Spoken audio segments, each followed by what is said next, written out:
மகர ராசிக்காரர்களுக்கு ஏற்றமான காலமாக இருக்கும். இருப்பினும் உடல் நலத்தில் சற்று பின்னடைவு இருக்கக்கூடிய வாய்ப்புகள் நிச்சயமாக உண்டு. பேச்சில் கொஞ்சம் கவனமாக இருக்கிறது நல்லது. திருமணம் கைகூடக்கூடிய வாய்ப்புகள் நிச்சயமாக இருக்கும்.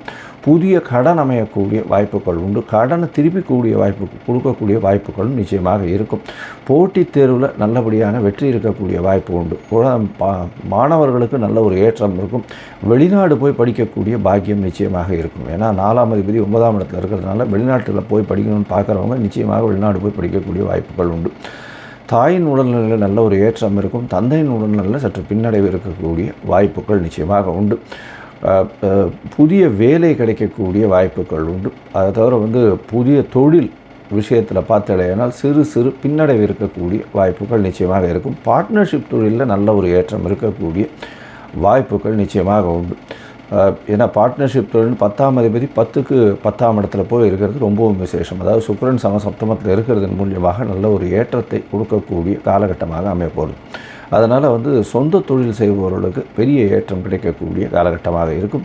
இந்த காலகட்டத்தில் பார்த்தீங்கன்னா நீங்கள் சில நாட்கள் நகர்த்தி வைக்கிறது நல்லது. அது சந்திராஷ்டம நாட்கள்னு சொல்கிறோம். அந்த சந்திராஷ்டம நாட்கள் மகர ராசிக்காரர்களுக்கு 23/8/2025 25/8/2025 வரலும் இருக்கக்கூடிய காலகட்டம்.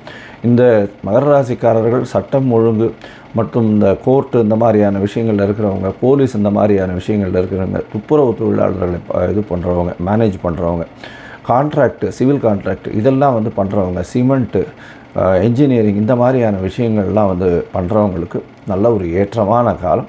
இந்த காலத்தில் நீங்கள் கால பைரவரை தேய்பிரை அஷ்டமியில் போய் நிச்சயமாக ஒரு வழக்கு ஏற்றிட்டு வாங்க. தேங்காயை உடைச்சி உள்ளே இருக்கிற தண்ணியை கொட்டிட்டு நல்லெண்ணெயை போட்டு துணி திரி போட்டு ஏற்றிட்டு வாங்க. நல்ல ஒரு ஏற்றம் கிடைக்கும். பிரச்சனைகள் எதுவாக இருந்தாலும் சூரியனை கண்ட பனி போல நிச்சயமாக உங்களுக்கு அது இருக்கும் இடமே தெரியாமல் போகும்.